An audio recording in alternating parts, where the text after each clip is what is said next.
इतनी धीरे से फेंकेगो तो कैसे आनंद आएगो? थोड़ा बल लगा के फेंक। हाँ कान्हा, हम अभी बड़े हो गए हैं, तू अब भी छोटे बालकों की तरह फेंक रहे है।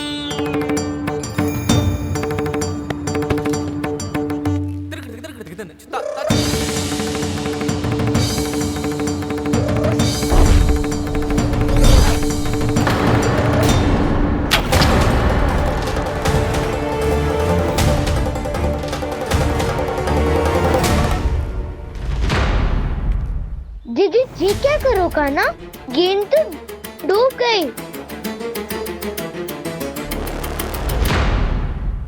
अच्छा, तो ये सब इसकी योजना का भाग था ताकि ये कालिया का सामना कर पाए। तुम सबने तो कही थी तीव्र गति से फेंको, देखो फिकवा दी ना मेरी गेम। मुझसे नदी में, अब मुझे जाके लानी पड़ेगी। रुक जा कान्हा, रुक जा कान्हा। जे क्या बोल रहे थे कान्हा? इसमें तो बहुत संकट है। कोई भी संकट मेरी मैया का उपहार खोने से बड़ा ना है। बहुत प्रेम से बना के उन्होंने दी थी। हे नारायण, कोई उपाय समझ में ना आ रहा है। मैया, हम कैसे करेंगे हम अपने गांव की रक्षा? कीड़े पड़ेंगे उस दुष्ट को। यदि उसके कारण किसी के प्राण चले गए तो कौन सा फल मिलेगा उसे इस पूजा का? तुम सही कह रही हो यशोद। हमारे पास कोई और दूसरा विकल्प भी तो ना है। यदि हमने मथुरा की राज आज्ञा का पालन ना किया तो इसका दुष्परिणाम पूरे गांव को भुगतना पड़ेगा।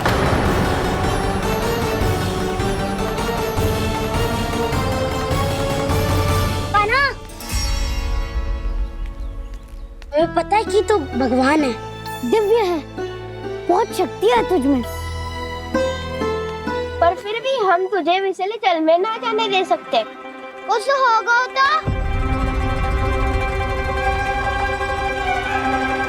तुम सब इतनी हट कर रहे हो तो ठीक है, ना जाऊंगा। गेंद कहाँ गिरी है, कितनी दूर गई है, ये तो देख लूं, ताकि उसे बाहर निकालने का कोई उपाय ढूंढ पाऊं।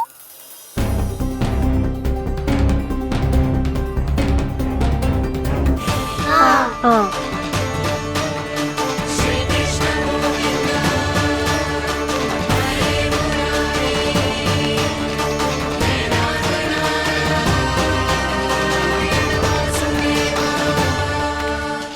कान्हा की ये लीला तो समझ ही नहीं आ रही। पहले इसने देवर्षि नारद को मथुरा जाकर कंस को भड़काने के लिए कहा, फिर स्वयं ही दुखी भी हो गया कि अब इसका रहस्य सबके सामने खुल जाएगा। और अभी स्वयं ही तो इसने कहा था कि गेंद बहुत महत्वपूर्ण है, फिर स्वयं ही उसे नदी के विषैले जल में फेंक दिया।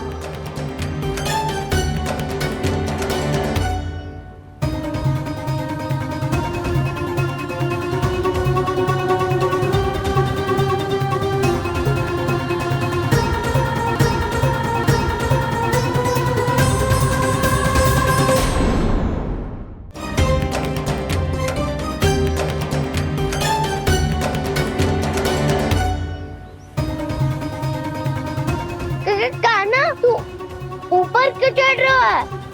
अरे ऊंचाई से देखूंगा तभी तो गेंद दिखेगी।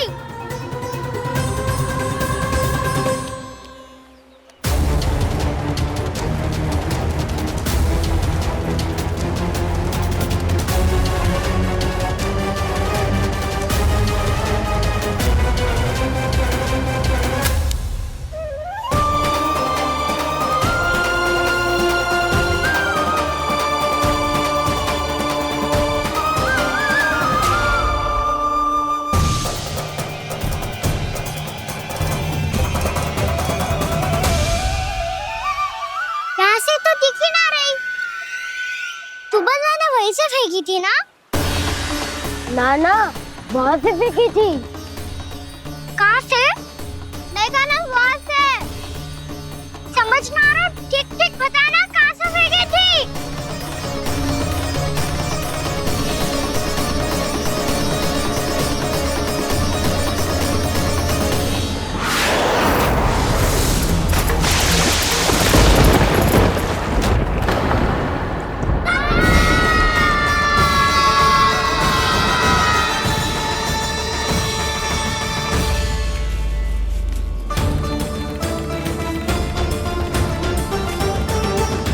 कालिया नाग के क्षेत्र में जाकर कोई भी जीवित वापस ना लौट सको।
ये क्या किया वाना ने? कालिया नाग तो उसे देखते ही निकल जाएगा।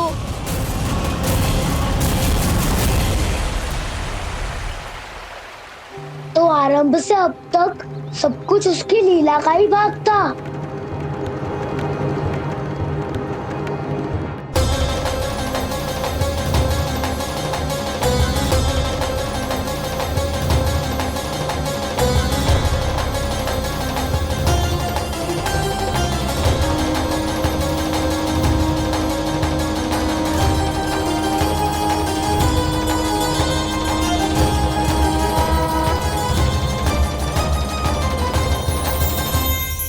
इतना सुंदर रूप, मन मोहने वाली मुस्कान, अद्भुत तेज और भगवान जैसी दिव्यता। कौन हो तुम? हाँ, तुम्हें देखकर तो हम सब सम्मोहित ही हो गए।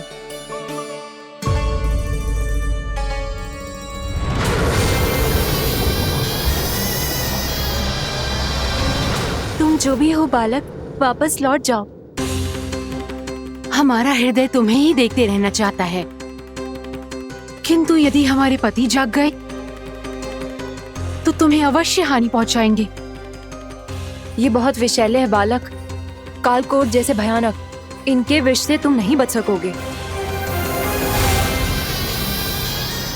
नंदराज, कालिया नाग के विष का प्रभाव बढ़ते ही जा रहा है। पहले 8 कोस तक उसके विष का प्रभाव था, अब तो 1 योजन से अधिक क्षेत्र में फैलो है। जल पीने के प्रयास से अनेक पशु मारे गए हैं और नदी के निकट के वृक्ष और वनस्पति सब नष्ट होने लगे।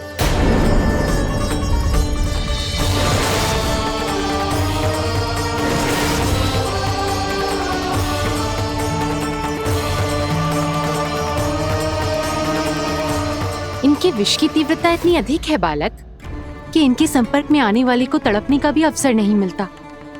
इनके विष की अग्नि क्षण भर से भी कम समय में प्राणवायु को जलाकर राख कर देती है।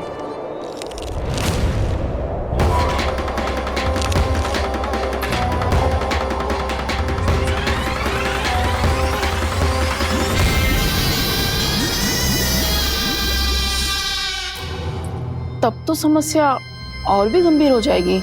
मैंने तो सुनो है कि कालिया नाग कम से कम 2 योजन लंबा है, सैकड़ों फन है उसके।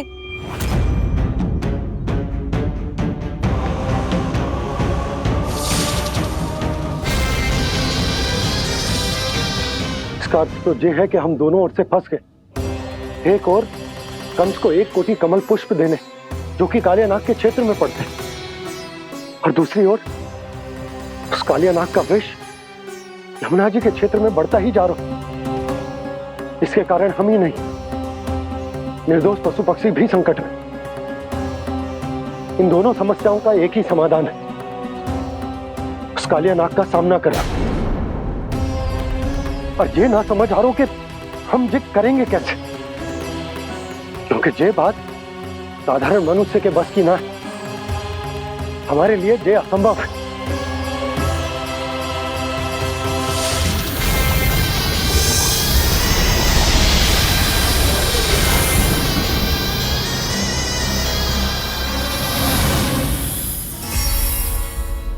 अब तो तुमने अपनी आंखों से भी देख लिया बालक, ये कितने विषैले हैं।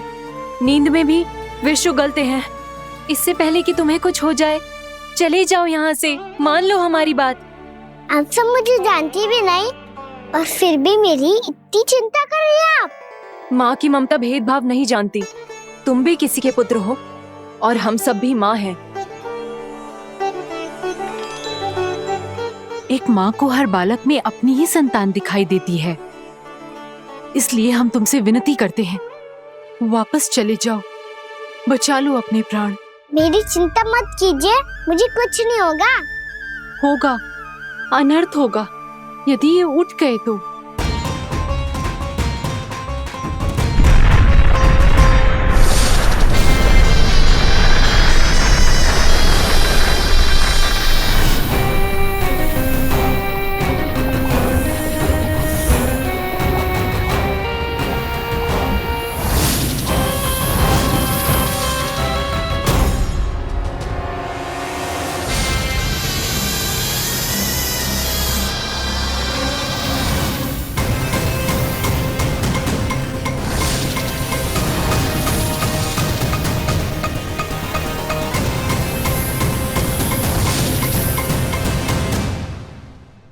सामने होते हुए भी अपने इश्क को केवल वही देख सकता है जो अपना अभिमान त्याग चुका हो।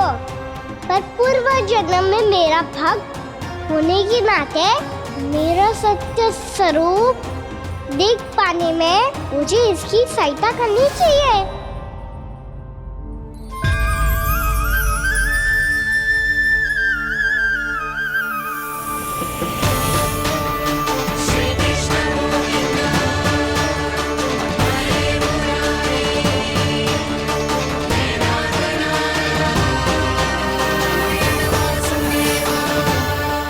देखो हमारा छोटा सा कान्हा कैसे डट के खड़ा है। इतने विशालकाय, इतने महाभयंकर सबके सामने।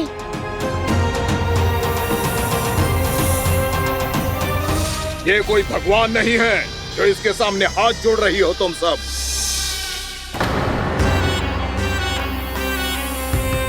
एक सामान्य साधारण बालक है ये, जो ये तक नहीं जानता कि इसके सामने है इसका काल, कालिया। तू कौन है बालक? मेरे इतने निकट आकर भी तू जीवित कैसे है? मेरी नहीं, अपनी चिंता करो कालिया। बहुत मनमानी कर ली तुमने। अब बस मैं तुम्हें रोकना हूँ। अब बस मैं तुम्हें रोकना हूँ। मैं तुम्हें रोकना हूँ। बित्ते भर का है तू, मेरे विष के बारे में जानता ही क्या है? और कहता है मुझे रोकने आया है। किससे? किससे रोकना चाहता है तू मुझे? मुझे क्रोध दिलाने की भूल मत कर बालक।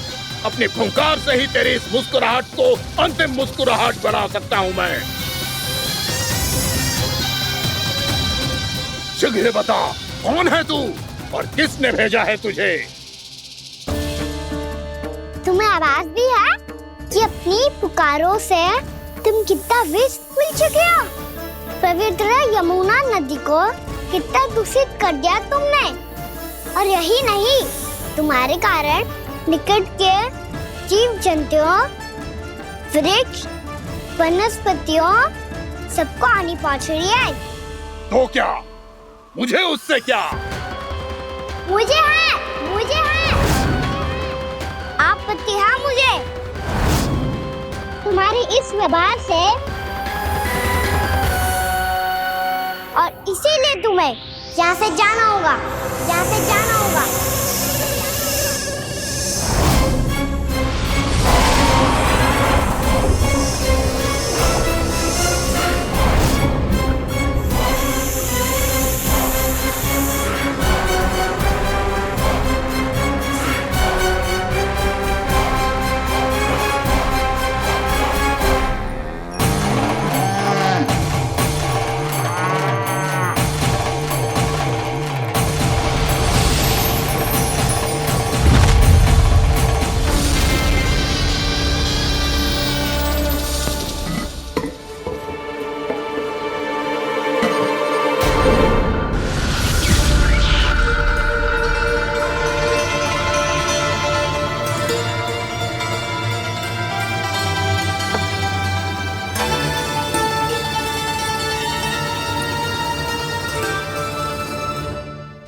मुझे आदेश देने का साहस भी कैसे किया तूने? इस क्षेत्र को मैंने अपना राज्य बनाया है, मेरा परिवार रहता है यहाँ, और तू मुझे यहाँ से जाने के लिए कह रहा है? हाँ, क्योंकि तुम्हारे यहाँ रहने के कारण अन्य जीवों को हानि हो रही है और मैं ऐसा नहीं होने दे सकता। मैं तो बस वही कर रहा हूँ जो एक सर्प का स्वभाव है। विष फैलाना स्वाभाविक है मेरे लिए, इसलिए मुझे चुनौती मत दे बालक। चुनौती तो मैं दे चुका हूँ कालिया। अब तो बस तुम्हें स्वीकार करनी है।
मैं भी चेतावनी दे रहा हूँ, यहाँ से चले जाओ। अपनी भूल को पहचानो कालिया, तुम जो कर रहे हो अनुचित है।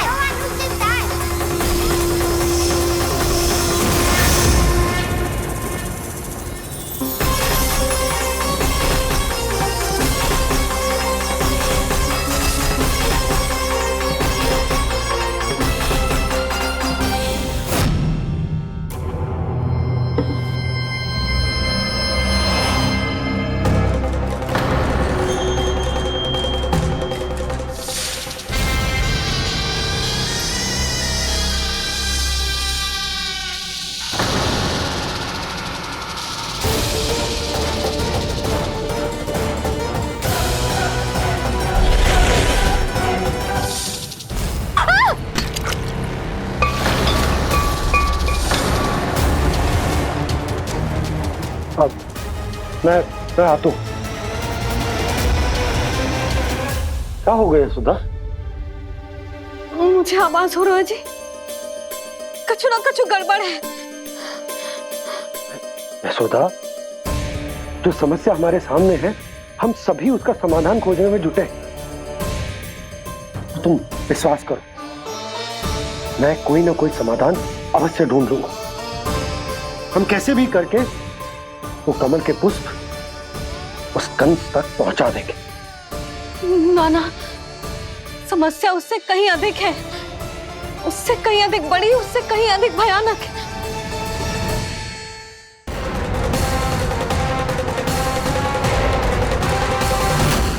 इसकी ये बूंद से ही सबके प्राण चले जाते हैं।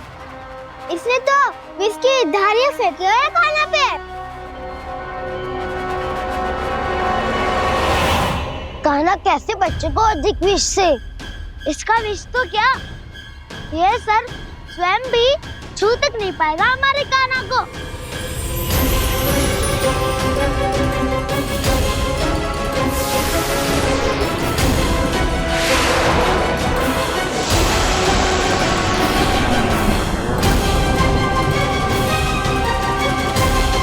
तुम्हारे सखा को, मेरे भाई को कोई हानि नहीं पहुंचा पाएगा। ये कान्हा का सत्य चाहे जो हो बलराम, पर अभी तो जो एक बालक ही है ना। देखो कैसे विष के कारण स्थिर हो गया है।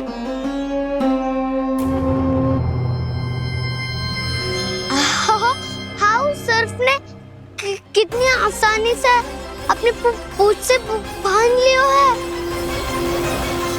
मुझे यहाँ से भगाना चाहता था ना तू? अब मैं तुझे दिखाऊंगा अपना सामर्थ्य। ये मूर्ख किसे बांधना चाहता है अपनी पूंछ में? उन्हें जिनका विस्तार सारे ब्रह्मांड में है, या उन्हें जो स्वयं अनंत है? पर देवराज, प्रभु ऐसा करने ही क्यों दे रहे हैं कालिया को? आप सब भूल रहे हैं देवगण। कालिया पूर्व जन्म में प्रभु का बहुत बड़ा भक्त था। उसी भक्ति का फल मिल रहा है अब इसे। वैसे भी भक्तों के मन का भाव सबल हो तो भगवान तो सहज ही बंध जाते हैं।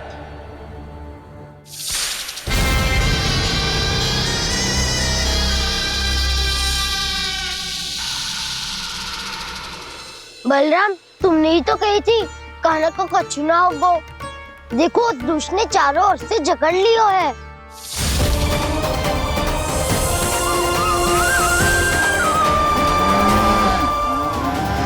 ये क्या कह रही हो तुम? जसोदा जी, क्या हुआ? घबरा क्यों रही हो आप?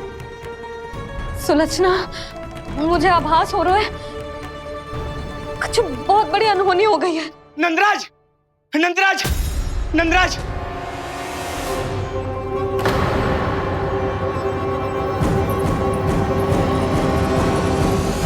नंदराज, कान्हा ने जमदग्नि नदी में छलांग लगा दी है।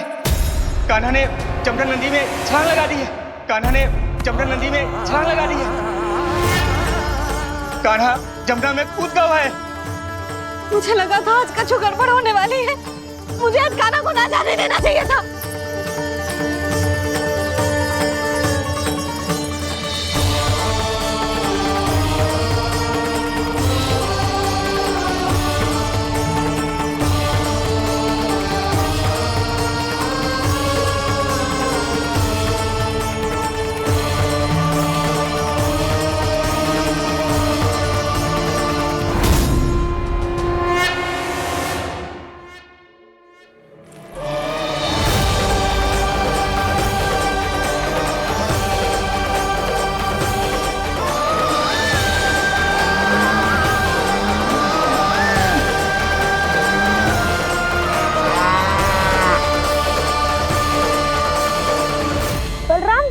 करो ना।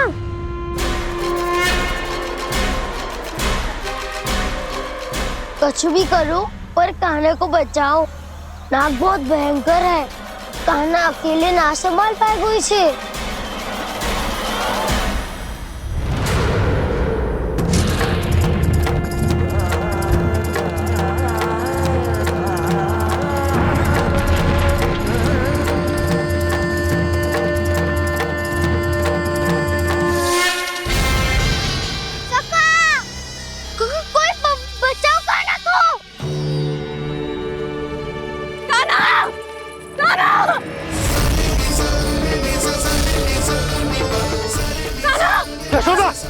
यशोदा रुको। छोड़ दो मुझे, छोड़ दो मुझे। जीजी संभालो, बावली हो गई है।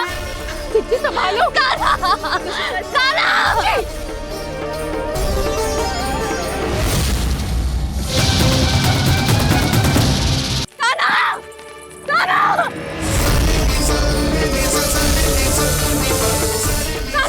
यशोदा, यशोदा रुको। छोड़ दो मुझे, छोड़ दो मुझे। जीजी संभालो, बावली हो गई है। जीजी संभालो।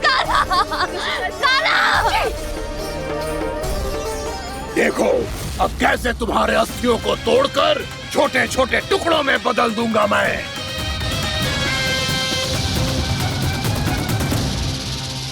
अगर आप जाओगी तो आप भी फंस जाओगी। अपने लल्ला के लिए मैं किसी भी संकट का सामना करने के लिए तैयार हूँ।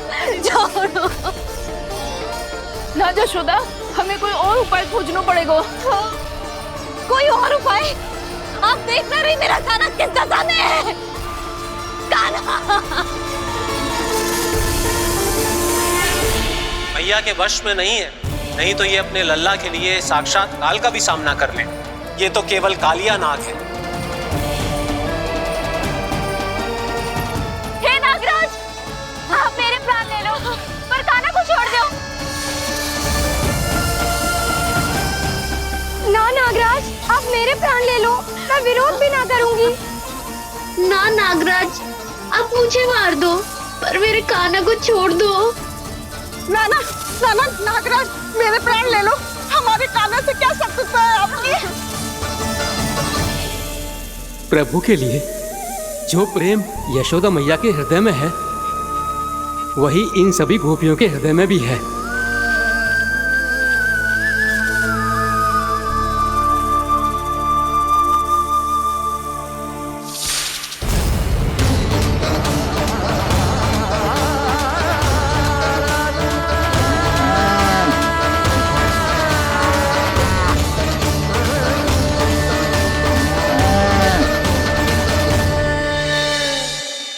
यशोदा, यशोदा,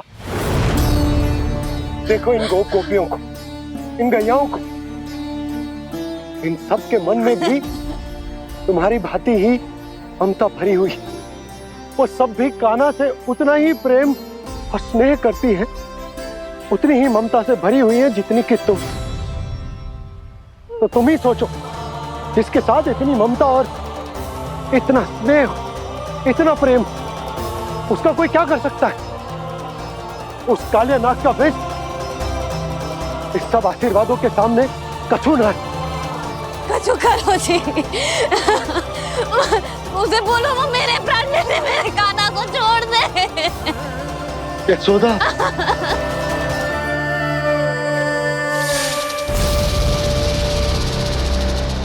केवल इन्हीं में नहीं देवराज, नाग पत्नियों के हृदय में भी ममता का वही प्रेम उमड़ रहा है। देखिए।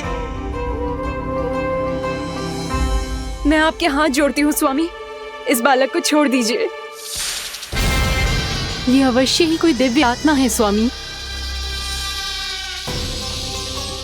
हम आपसे विनती करते हैं स्वामी, इस नन्हे बालक को हानि मत पहुंचाइए स्वामी। मेरी पत्नियां मेरे ही शत्रु के लिए विनती कर रही हैं। अब यदि इसके पक्ष में एक शब्द भी कहा तुम सबने, तो मैं इस बालक से पहले तुम सबके प्राण ले लूंगा। हो रहा प्रसन्न नाग कालिया, विजय को निश्चित जान। रोते बिलखते व्याकुल सब, संकट में देख कान्हा के प्राण।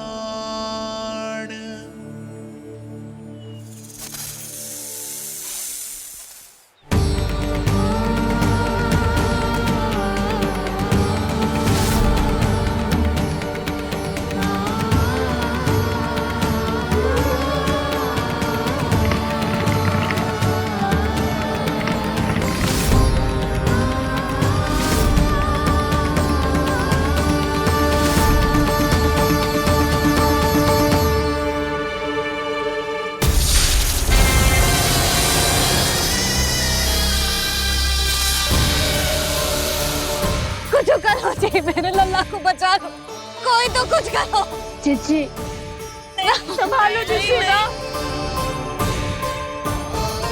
यशोदा, यशोदा तुम शांत हो जाओ, मैं कान्हा को वापस लेकर आऊंगा। मैं रक्षा करूंगा उसकी। ना नंदराज, नंदराज नहीं। कम से कम आप तो समझो नंदराज, कालिया के पास आप जाओगे तो आप भी फंस जाओगे।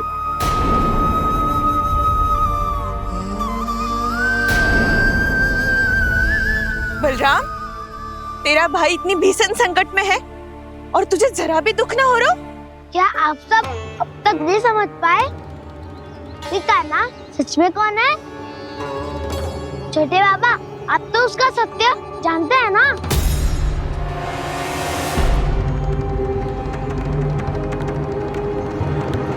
मानता हूँ कि आप सब कान्हा के रहस्य के बारे में नहीं जानते, पर क्या उसके जन्म से आज तक घटी एक से बढ़कर एक विचित्र घटनाओं को भी भूल गए हैं आप सब? भूल गए हैं कि कैसी पूतना जैसी राक्षसी उसका कुछ बिगाड़ नहीं पाई, कैसे तरनावती जैसा भयानक राक्षस उसे एक खरोच भी नहीं दे पाया था।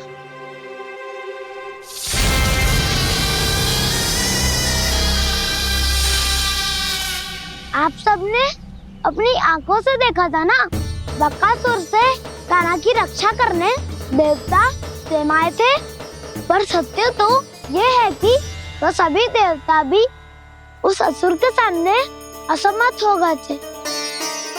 तब कान्हा ने बहुत ही आसानी से उस भयंकर असुर का वध किया था। एक ही बार में धराशायी कर दिया था उसे। तो आप सभी सोचिए, बार बार ऐसे असाधारण कार्य करने वाला बालक साधारण कैसे हो सकता है? अब तो आरंभ से ही सारा सत्य जानते हैं छोटे बाबा। रहस्य छुपाने में सदैव काला की सहायता करते आए हैं आप, और आज आप स्वयं ही उसके सत्य को भूल रहे हैं।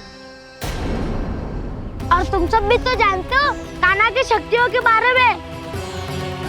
तो क्या तनिक भी विश्वास न आया अपने सखा पे? बलराम, जे तू क्या कह रहे है? मैंने जो कहा उसका एक एक शब्द सत्य है छोटी माँ। यदि प्रभु की इच्छा हुई तभी कुछ ही क्षणों में सब कुछ अपनी आंखों से स्वयं अनुभव कर लेंगे आप।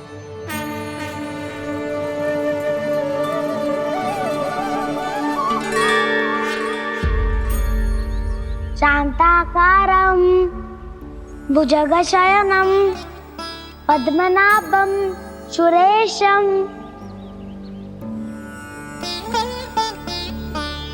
विश्वाधारं गगनसदृशं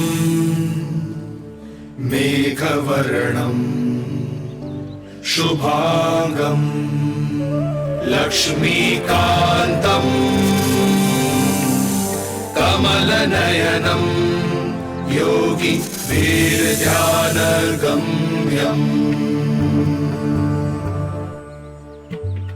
वन्दे विष्णुं भवभयहरं सर्वलोकैकनाथम्।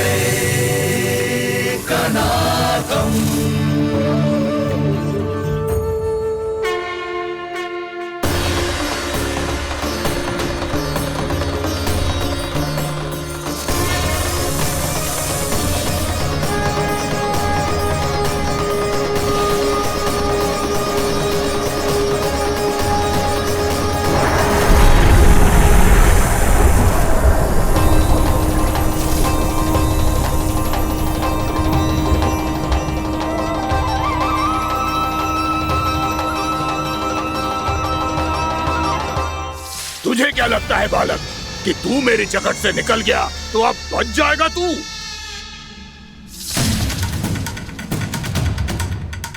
मेरे विष से अपनी प्राण रक्षा करने में सफल रहा, मेरी जगत से भी छूट गया, पर मेरे दंश से नहीं बच पाएगा।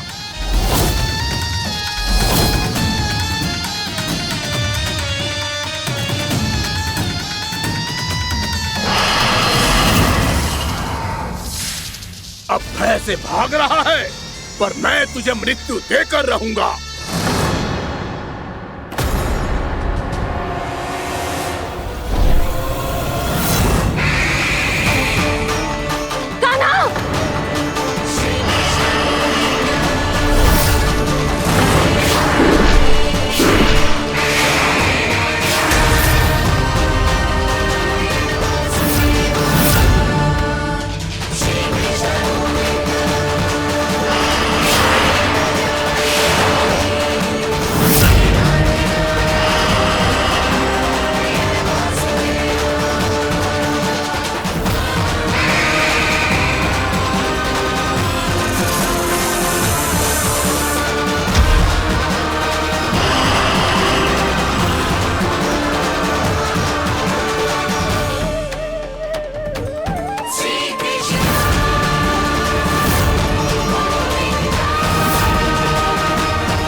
मेरा नन्हा सा कान्हा कितनी देर भाग पाएगा?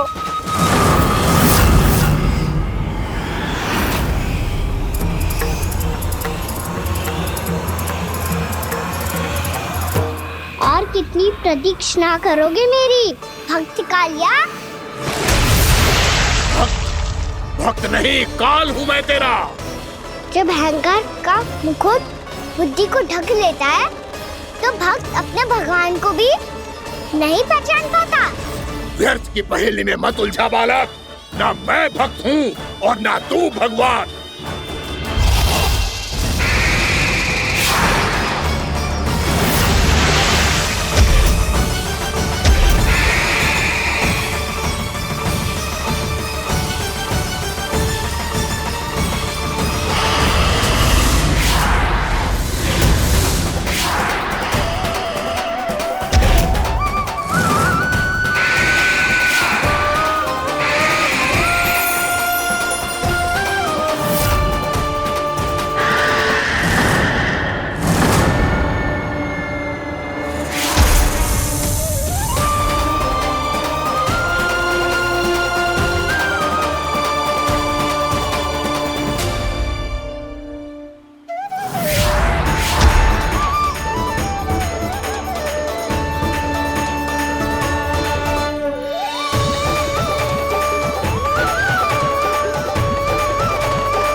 उसे छूकर कालिया नाग का हलाहल जैसा विष भी चरणामृत बन गया है और यमुना जी के जल में फैल चुके विष के प्रभाव को भी नष्ट कर रहा है।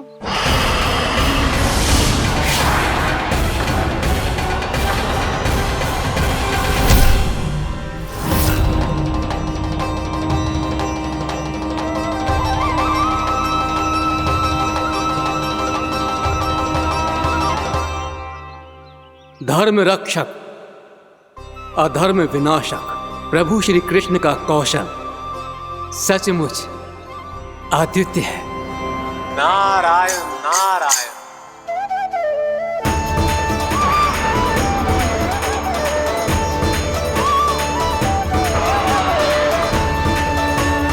मेरा भाग तुम्हारे भीतर के अहंकार का प्रतीक है कालिया। अब तुम्हारा अहंकार, तुम्हारा अनपान मेरे पाँव के नीचे है और तुम्हारी पूंछ अर्थात तुम्हारे प्राण मेरे हाथ में। अब तुम क्या करोगे भक्त?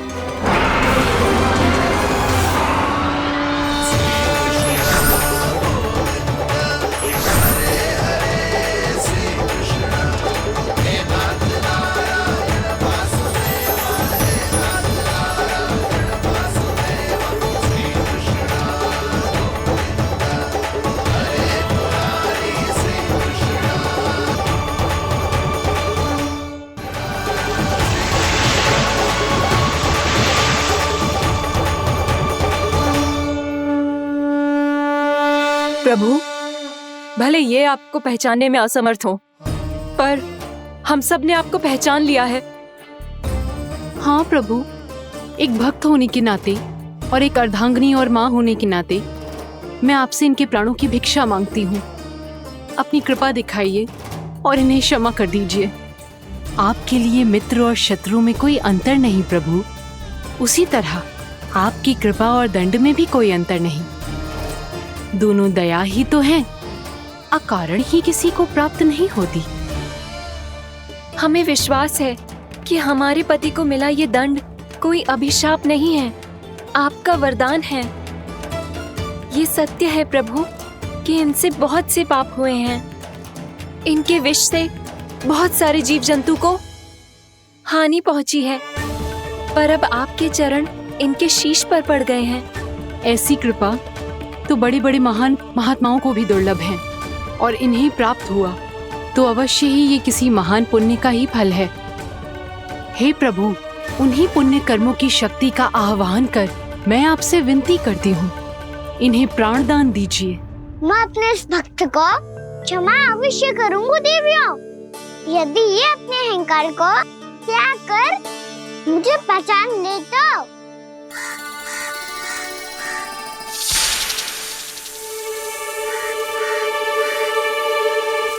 मैं तुम्हें श्राप देता हूँ, जितनी विषैली तुम्हारी जिह्वा है उतने ही विषैले सर्प बन जाओ तुम।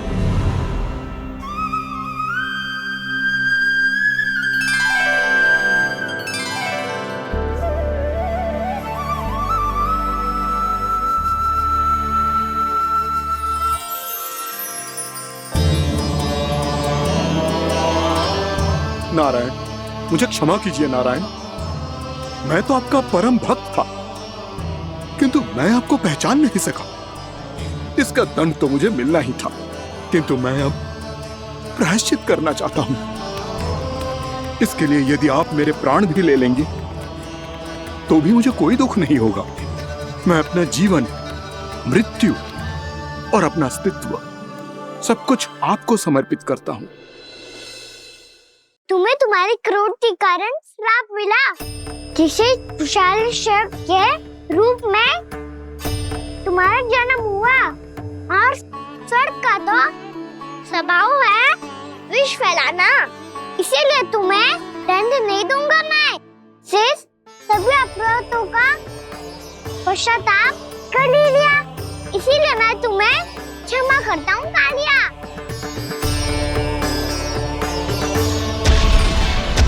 पर तुम्हें यहाँ से दूर समुद्र के बीच जाकर रहना होगा, जहाँ किसी निर्दोष का जीवन तुम्हारे विष से प्रभावित ना हो। मैं चाहकर भी आपकी इस आज्ञा का पालन नहीं कर सकता। मैं असमर्थ हूँ प्रभु, क्योंकि यदि मैं इस क्षेत्र को छोड़कर गया तो मेरी मृत्यु निश्चित है। आपसे क्या छुपा है प्रभु, आप तो जानते हैं कि सर्प जाति और आपके वाहन गरुड़ के बीच अनंत शत्रुता चल रही है, जिसका प्रारंभ नागों के द्वीप नागालय से हुआ था। उस द्वीप पर छोटे जीवों को निगल जाने के लिए सर्प थे, और गरुड़ को सर्पों का स्वाद बहुत प्रिय था, इसलिए वो बार बार नागद्वीप जाने लगा था। पर इस कारण पूरी सर्प जाति उससे आतंकित हो गई थी। इसलिए जब भी गरुड़ वहां पहुंचता तो सभी सर्प छिपने लगते। जब गरुड़ को इसका आभास हुआ तो उसे बड़ा क्रोध आया, और वो उत्तेजना में भरकर सर्पों का शिकार करने लगा। भूख ना होने पर भी उन्हें मारने लगा। अब सर्पों के प्राण हरना उसके लिए खेल बन गया था। इस भीषण समस्या का समाधान ढूंढने के लिए पूरी सर्प जाति महान सर्प वासुकी के सामने इकट्ठी हुई। हे महान वासुकी, हमारी सहायता कीजिए। नागद्वीप पर गरुड़ ने आतंक मचा दिया है। पहले तो वो हमें अपना भोजन बनाता था, लेकिन अब हम उसके खेल का साधन बन चुके हैं। भूख हो या ना हो, जब तब आकर वो हमारे प्राण हर लेता है। अनुचित हिंसा के इस प्रथा का आरंभ सर्पों ने ही किया है। पहले आप सबने पूरे द्वीप पर अधिकार कर लिया, फिर आहार के साथ साथ आनंद के लिए भी आप सभी ने निर्दोष जीवों की हत्या की। और जब सृष्टि का संतुलन बनाए रखने के लिए गरुड़ आपको अपना आहार बनाने आया, तो आप सब अपने प्राणों की रक्षा के लिए छिपने लगे। तो फिर गरुड़ का उत्तेजित होना तो स्वाभाविक ही था। नागनाथ, जो हमने अन्य जीवों के साथ किया वही अब हमारे साथ हो रहा है, परंतु ये भी तो सृष्टि के संतुलन के विरुद्ध ही है ना? अवश्य है, इसलिए मैं गरुड़ से चर्चा करूंगा। धन्यवाद प्रभु।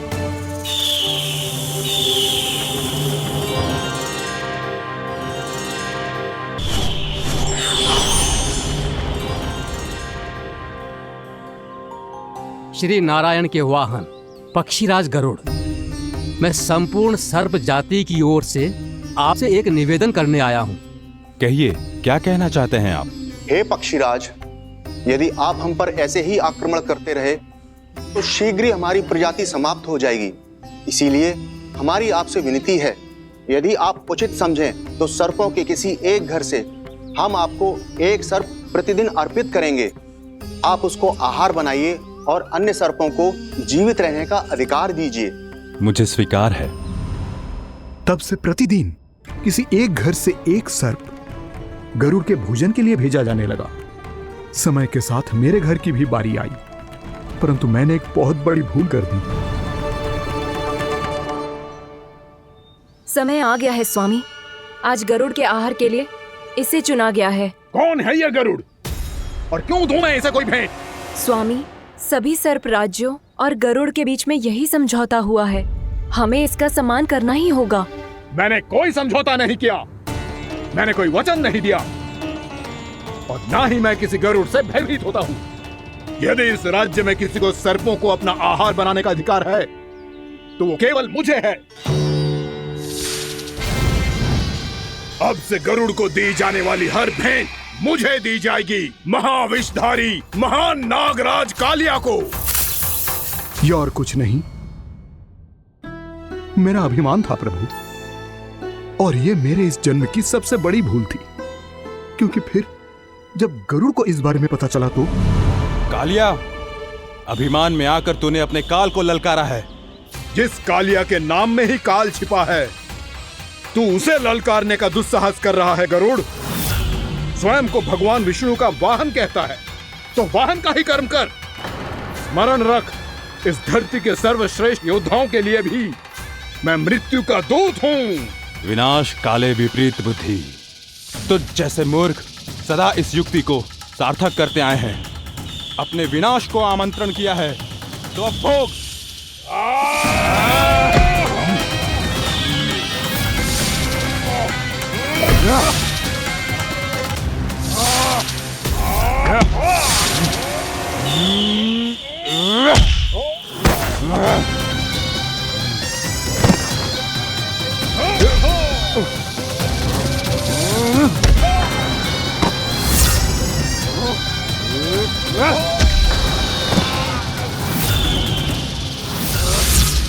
जिसने मेरा भोजन चुराने की धृष्टता की है वो इसी योग्य है। तू मुझे जानता नहीं है गरुड़, मैं महाविषधारी नाग कालिया हूँ। तेरा इतना दुस्साहस कि तूने मुझ पर चरण से प्रहार किया।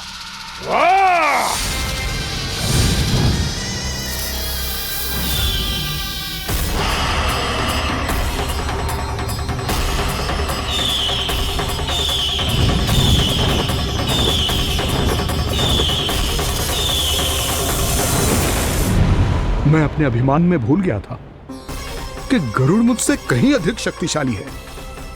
इसलिए अपने प्राणों की रक्षा करने के लिए मैं एक स्थान से दूसरे स्थान भागने लगा। नदियां, पर्वत, यहां तक कि मैंने सागर भी लांघ डाला, पर मैं जहां भी जाता गरुड़ के रूप में मेरा काल वहीं आ जाता। इसीलिए मृत्यु की आशंका से भयभीत होकर मैं अपने बड़े भाई मां कद्रु के प्रथम पुत्र अनंत शेषनाग से राय लेने चला गया। भैया, मैं यहां आपसे आपकी सहायता लेने आया हूं। मेरी एक छोटी सी भूल के कारण यह गरुड़ मेरा पीछा कर रहा है। मुझे हर समय हर स्थान पे ढूंढते रहता है। यदि उसने मुझे ढूंढ लिया तो वो निश्चित ही मेरे प्राण ले लेगा। मुझे कोई ऐसा स्थान बताइए जहां मैं अपनी पत्नी और अपनी संतानों के साथ शांति से रह सकूं। तुम यमुना नदी के किनारे वृंदावन क्षेत्र में जाके वास करो कालिया। गरुड़ वहां प्रवेश नहीं कर सकता क्योंकि उसे ऋषि सोबरी का श्राप मिला हुआ है।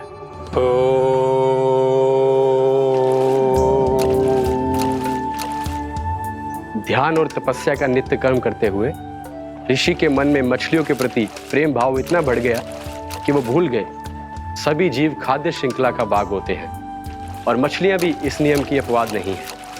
उन्हें मछलियों की अटखेली इतनी अच्छी लगने लगी कि वो इस क्षेत्र के मछुआरों को भी मछली पकड़ने की अनुमति नहीं देते थे।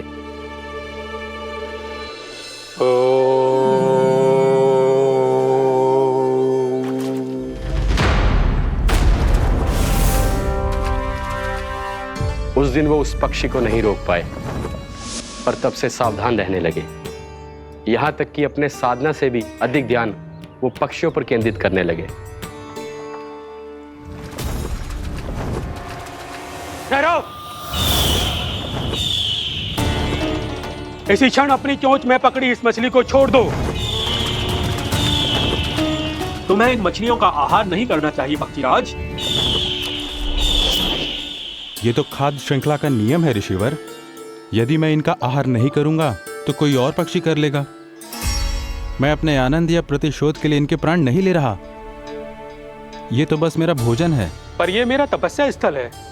तुम यहाँ शिकार करके मेरी साधना में विघ्न नहीं डाल सकते पक्षीराज। यदि आपकी यही इच्छा है तो मैं आज के बाद यहाँ नहीं आऊंगा।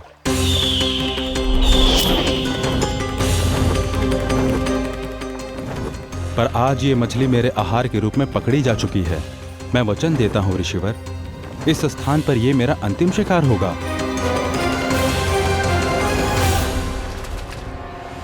आज के बाद यदि तुमने वृंदावन की निकट उड़ान भी भरी तो तुम सैकड़ों टुकड़ों में फटकर मारे जाओगे पक्षीराज। ये मेरा श्राप है।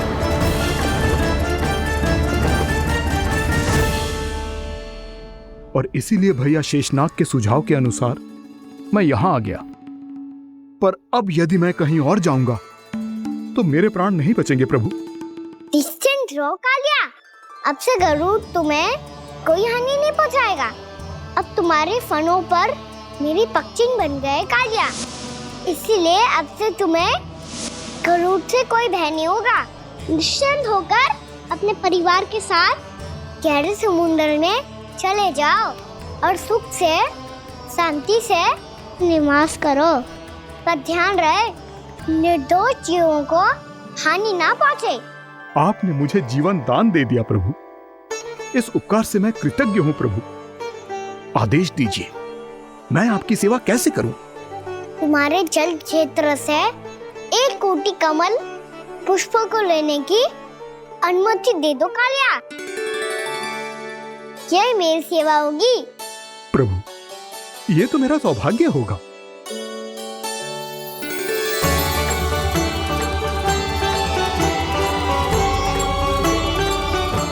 एक कोटि के स्थान पर हम 3 कोटि कमल पुष्प ले आए प्रभु। मैं तुम्हारी सेवा भाव से प्रसन्न हुआ कालिया। रमनाक द्वीप पर चले जाओ ताकि तुम्हारे कारण फिर कभी किसी निर्दोष जीव को हानि ना पहुंचे और न ही तुम्हारा विष मेरे प्रिय यमुना नदी के जल को दूषित कर पाए। मैं तुम्हें आशीर्वाद देता हूँ। आज यहाँ मेरे द्वारा तुम्हें दिए गए इस आदेश का स्मरण जो भी भक्त करेगा और प्रातः काल और संध्या काल में इसका उच्चारण करेगा, उसे फिर कभी किसी संकट से कोई भय नहीं होगा। ये स्थान अब से काला कुंड के नाम से जाना जाएगा। यहाँ पर स्नान करने वाला और देवताओं को इस क्षेत्र से जल का अधर देकर प्रसन्न करने वाला भक्त यदि मेरा स्मरण करके पा सकेगा तो वो अपने सभी पापों से शीघ्र ही मुक्त हो जाएगा।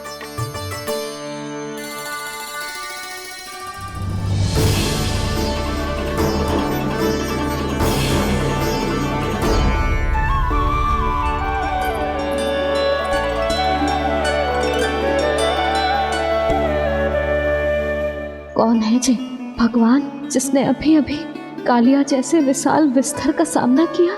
क्या एक साधारण बालक जो शीत की अधिकता से ठिठुर रहा है? क्या करूं? मैं लल्ला को ममता के आंचल में छुपा लूं या भक्त बनकर प्रभु की लीला देखती रहूं? क्या करूं मैं? कितना ठंडा था जल, बहुत सर्दी लग रही है। सर्दी से तड़पते हुए कैसे देखूं इसे? अभी जाके अपने पल्लू से सुखाती हूँ। हृदय से लगा के स्नेह की आंच दूंगी तो सर्दी पल भर में छूमंतर हो जाएगी।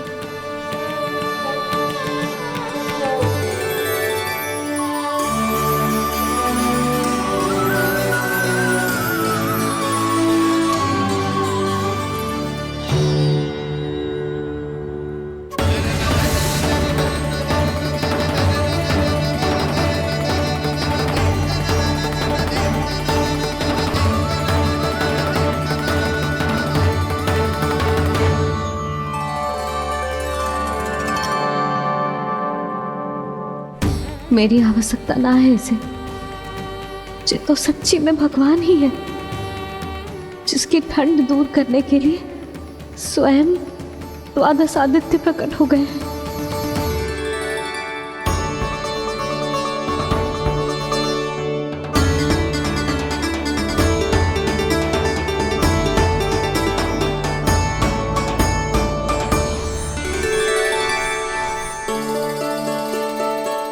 ये क्या किया आपने?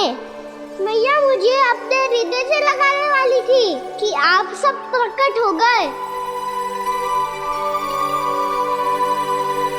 क्षमा कीजिए प्रभु, पर आपको भीगा हुआ देखकर, ठंड से ठिठुरता हुआ देखकर हमसे रहा नहीं गया। हम अपने वश में नहीं थे प्रभु। भक्ति से भावुक होकर हम प्रकट होने पर विवश हो गए थे। हमारी किरणें जैसे स्वयं ही फूट पड़ी और दौड़ पड़ी आपको सुखाने के लिए। मैं आपका प्रेम, आपकी भक्ति समझता हूं आदित्यगण, और इसीलिए इस समय मैं जहां खड़ा हूं, इस स्थान को द्वादश आदित्य टीला के नाम से जाना जाएगा। द्वादश आदित्य टीला के नाम से जाना जाएगा। हम धन्य हो गए प्रभु। और कहाँ जा रहा है? जो गड़बड़ किया है उसे सुधारिए तो सही। प्रभु आज्ञा दीजिए। अपना दाब इतना अधिक बढ़ा दीजिए कि मुझे स्वेद आने लगे, ताकि मैया मुझे स्वेद में लीला देख के और भूल जाए कि मैं ही भगवान हूँ, और मैया मुझे अपनी गोद में उठा के ले जाए।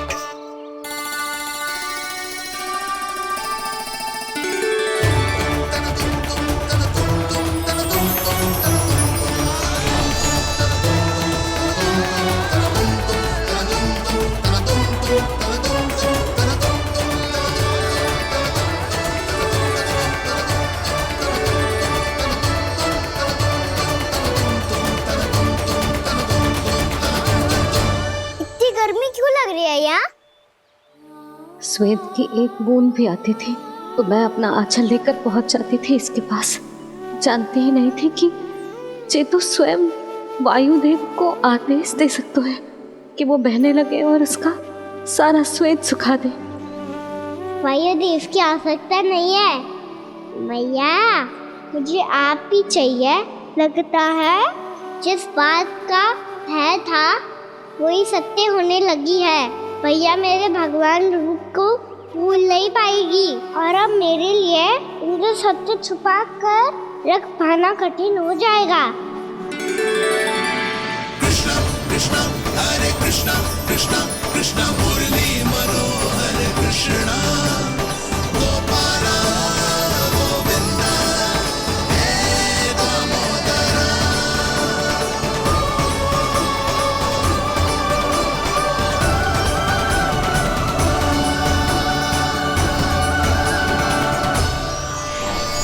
प्रभु, आपके श्वेत से बने इस प्रसंगदान सरोवर का प्रणाम स्वीकार कीजिए।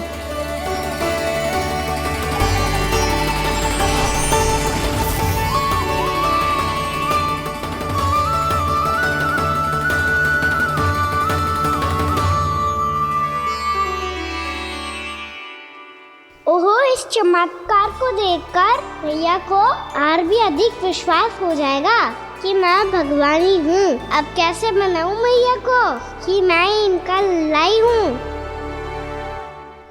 बाबा है ना, अब तो यही सहायता करेंगे। श्री कृष्णा गोविंदा हरे हरे श्री कृष्णा गोविंदा हरे हरे श्री कृष्णा हरे मुरारी श्री कृष्णा श्री कृष्णा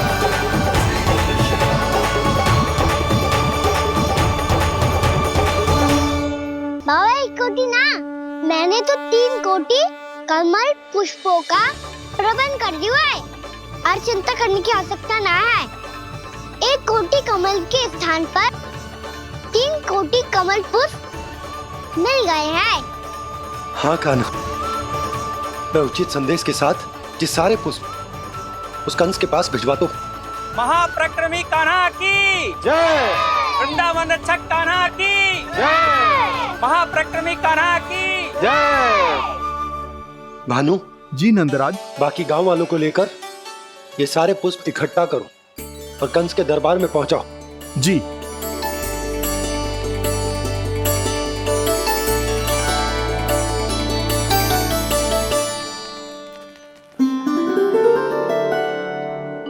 मैया। कौन हो तुम? मुझे पता था मैया, जब आपको सत्य पता चलेगा तो आप मुझे मैया की तरह स्नेह ना कर पाओगी, इसलिए आज तक सत्य छुपाता आया हूँ, ताकि आपकी ममता, आपका प्रेम अनुभव करने का अवसर मिलता हुआ है मुझे। और फिर आज को बताया था ना, जो रहस्य तुमने बरसों तक छिपाया था, उसका भेद खुलने में तुम्हारा ही योगदान है। मुझे कालिया के शीश पर अपने पद चिन्ह रखकर उसे मुक्त कराना था दाऊ, वचन दिया था मैंने उसे। इसके अतिरिक्त निर्दोष पशु पक्षियों के जीवन को कालिया के विष से ही बचाना था मुझे। इसमें कंस को तो सम्मिलित करना ही था,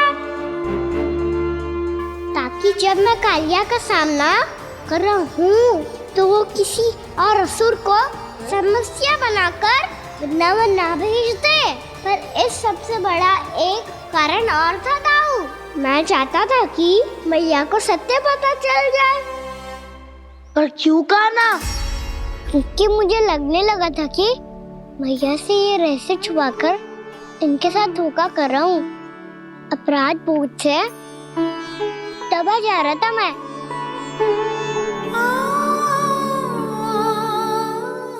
जो सत्य आपको, बाबा को, सभी को पता है, यहाँ तक कि मेरे सखा भी जानते हैं, वो सत्य मैंने मैया से छिपाया केवल इसी लोक में कि मुझे इनकी ममता प्राप्त होती रहे। पर ऐसा करके मैं अपने से निस्वार्थ प्रेम करने वाली मैया को धोखा दे रहा था। आप ही बताओ दाऊ, जो इस संसार में मुझसे सबसे अधिक भरोसा करता है, उसी के साथ छल कैसे कर सकता हूँ मैं? हाँ, मैं नारायण का अवतार हूँ, पर अपनी मैया का छोटा सा लल्ला भी तो हूँ।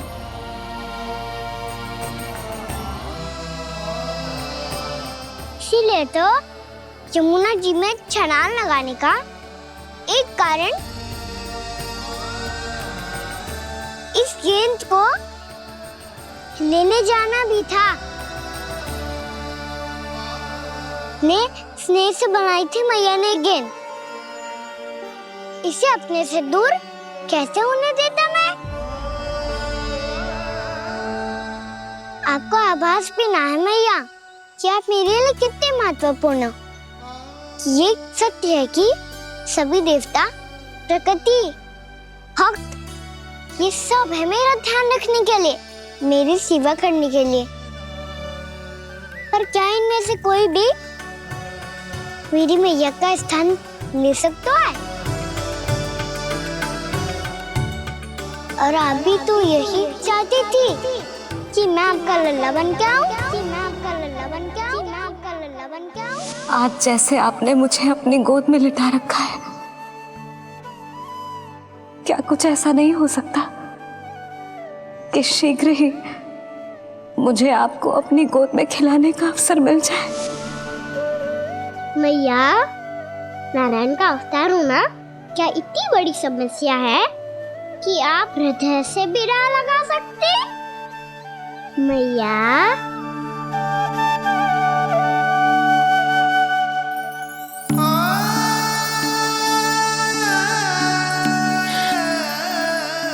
मेरा कान्हा, मेरा लल्ला।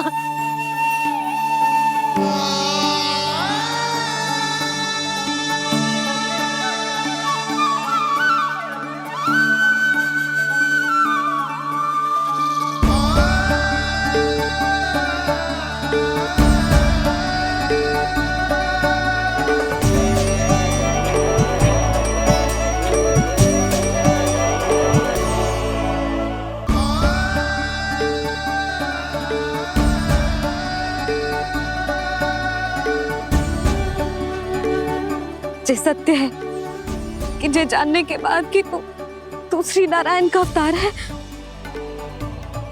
मैं तुझे भगवान की तरह ही देख पाऊंगी। पर मेरे हृदय की जो ममता है ना, वो भक्त से कहीं अधिक है लल्ला। फिर चाहे तू साधारण बालक हो या श्री नारायण का अवतार, तू सदैव ही मेरा लल्ला है, मेरा लल्ला था और सदैव ही रहेगा। यशोमती मैया का नंद लाला, यशोमती मैया का नंद लाला।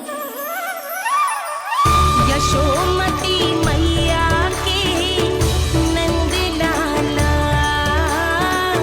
यशोमती मैया के नंद लाला, यशोमती मैया के नंद लाला, यशोमती मैया के नंद लाला।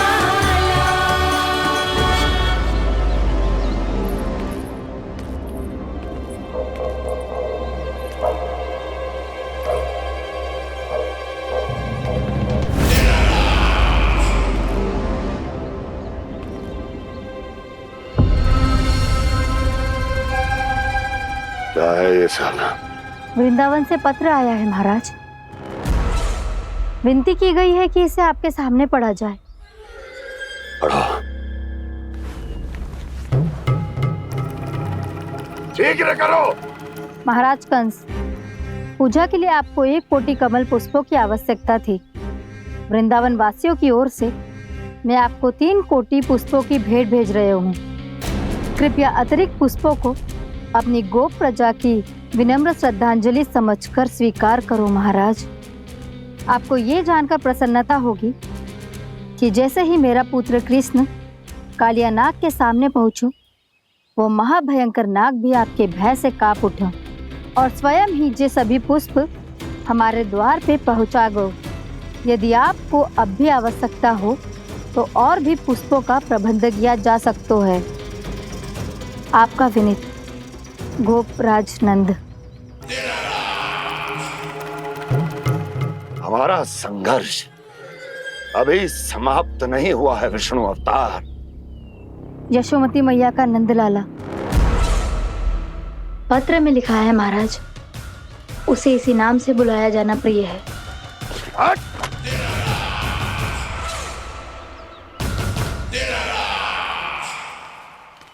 जैसे आपने कही वैसे ही करो। हमने कंस के राजभवन को पुष्प से भर दियो है। मुझे तो ऐसा लग रही है इतने पुष्प देख के कंस को चक्कर आ जाएंगे। आपका पत्र पढ़ के उसे ये समझ में आगा होगा कि वृंदावन वासियों से उलझना ठीक ना है उसके लिए।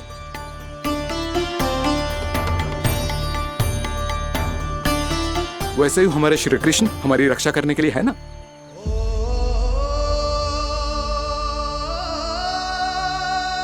सूर्यास्त होने वाला है, हमें अब घर चलना चाहिए। मुझे बहुत थकान लग रही है नंदराज। हाँ, मैं भी बहुत थक गई हूँ। नंदराज, कमल पुष्पों को गाड़ी में लादकर मथुरा पहुंचाने में अब हम भी बहुत थक गए। तो आप सब लोग रात्रि को यहाँ रुकना चाहते हैं? वैसे सुझाव तो अच्छा है नंदराज। अब कालिया नाग के स्थान से जाने के बाद प्रकृति कितनी खिल उठी है, क्यों जसोदा जी?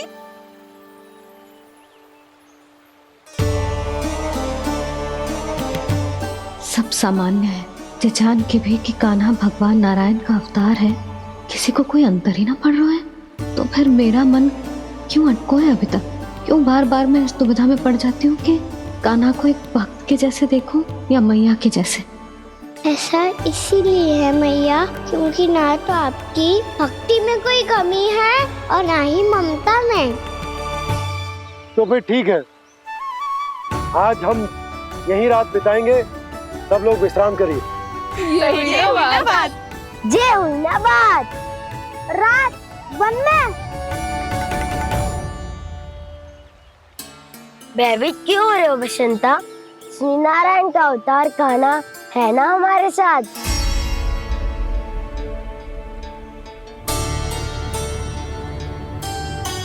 लगता है कोई मैया को भूलने ही नहीं देगा कि मैं नारायण का अवतार हूँ।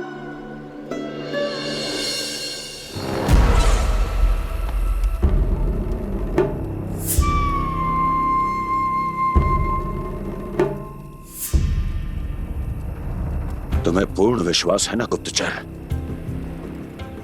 ये सब कुछ उसी बालक ने किया है। उसी ने कालिया को पराजित करके यहां से दूर भेज दिया है। मैंने अपनी आंखों से देखा है महाराज। और वृंदावन के सभी वासी इस समय वन में विश्राम कर रहे हैं, ये सूचना पक्की है। वो सब पूरी रात वन में ही बिताएंगे महाराज।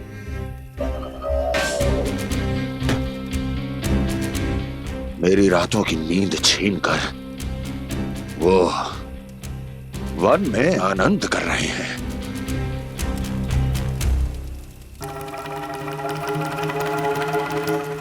किंतु मैं उनके इसी आनंद को मृत्यु के करुण रूतन में बदल दूंगा। उनके चारों ओर प्रकाश होगा, सूर्य की चमक जैसा, आंखें चौंधिया देने वाला प्रकाश।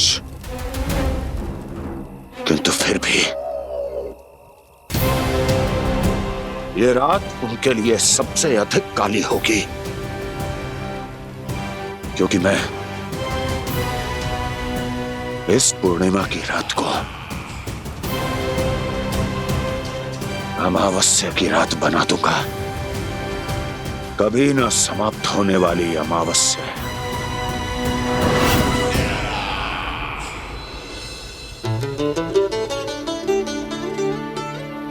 भाभी देखो, वन देवी प्रसाद के लिए जे केले लाई हूँ मैं। हाँ दिखा तो, इसमें से पक्के केले कान्हा के लिए चुन लेती हूँ। पर वो तो नारायण का अवतार है, उसके लिए फल कैसे चुनूं मैं? जो उसके हाथ में आएगा अपने आप ही मीठा हो जाएगा। भाभी क्या होगा? रुक क्यों गई? कछो ना, दिखा।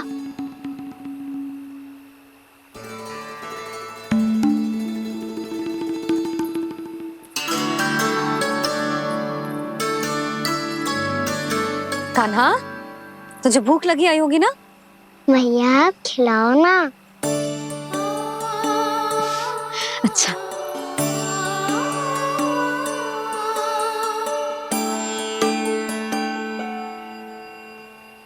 ले।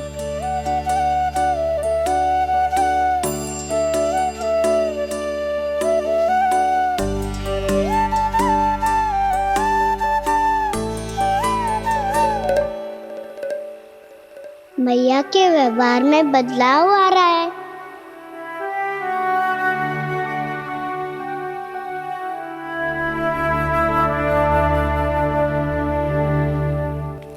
कान्हा, बंसी काका हम सबको वन में आग जलाना सिखा रहे हैं, ताकि भयानक पशु को दूर करा जा सके। भैया मैं जाऊं? भैया अग्नि जलाने जाऊं? हाँ जा। भैया तो चुपचाप जाने दे रही है, पहले जैसे चिंता भी नहीं कर रही है अब। लल्ला सुन, अग्नि के साथ खेलियो मती और सुरक्षित दूरी बना के रखियो, समझ आई?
को प्रकट करो दावानल।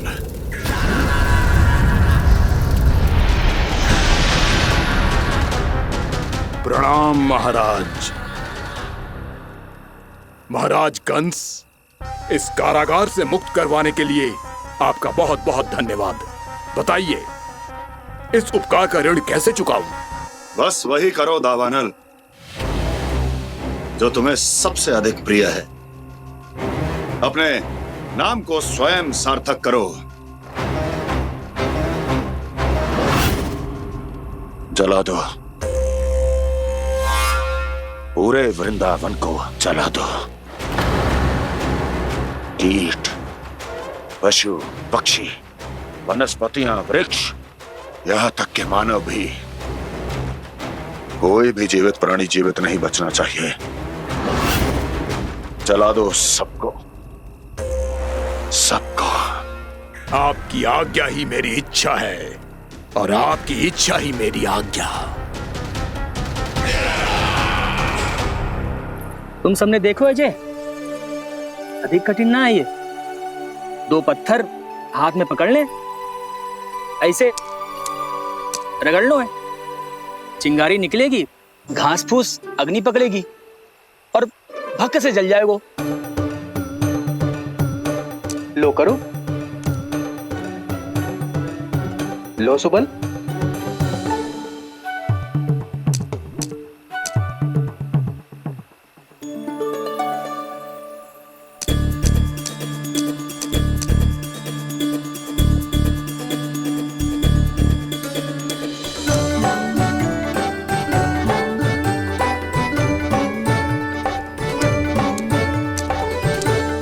ले कान्हा, तू भी प्रयास करके देख ले। पर जितना सरल जय कह रहे थे उतना सरल ना है अग्नि जलाना।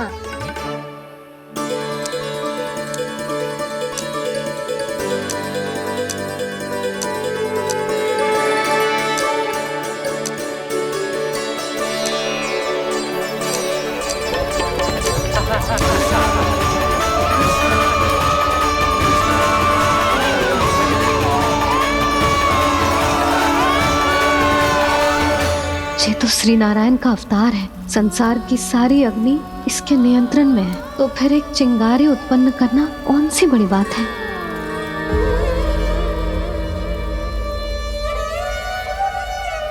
ऐसे तो मैया मुझे धीरे धीरे अपना लल्ला मारना ही भूल जाएगी। ये उचित नहीं है, अब मुझे ही कुछ करना होगा।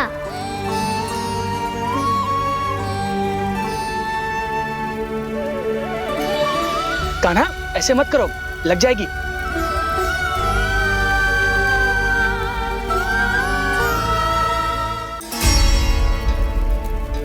कान्हा, संभाल के, ध्यान कहाँ है तेरो? कालिया नाग का हलाहल जैसा विष जिसका कछु ना बिगाड़ पाई, जिस साधारण सी